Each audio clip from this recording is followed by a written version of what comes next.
part of the wisdom literature of the Hebrew Scriptures.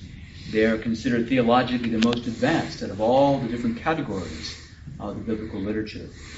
He offers an insight into the wisdom of the Hebrew people as being passed on. In this particular passage, it might seem a bit strange how it goes back and forth, but it's meant to help as a memory device, to recognize that there's a time for everything. A time for everything. And the key is, from the wisdom tradition, is to find a balance. A balance. How do we do that? Well, most of it's by trial and error. But there is a very significant and important tool in the spiritual life called discernment, which is meant to be a part of every believer's life. How do you truly decide how much time to spend working, leisure, how much time sleeping, being awake, all the details of being alive, being human? It's more than just trial and error. It's about observing the fruits of our own life. It's also about seeking insight from other wise elders in the community. What works for you? I don't know what works for you.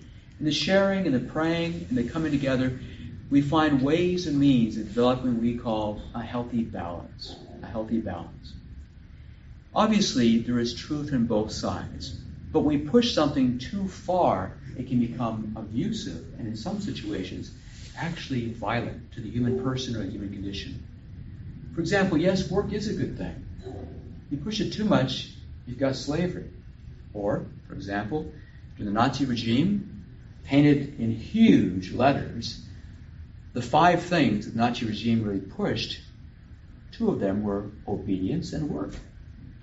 So, yes, you can take a good and push it too far. Then it becomes a vice. So it is for us in our own individual lives and community lives. We have to ask ourselves, where is the fruit? Is the fruit good? Is it helpful for the individual, the community?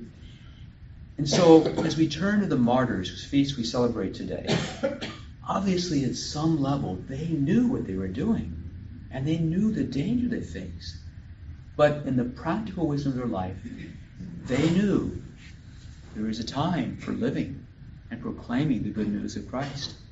And painfully so, there's a time for dying.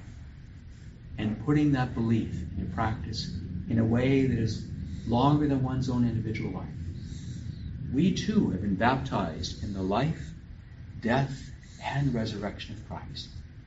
We recognize what we do here at the ACC hopefully will live beyond us, but we also recognize it's more than just the work we do at a computer, the way we relate with each other. It's a call to take all of this into our daily lives, in our activities, so that we too become living saints in all that we do.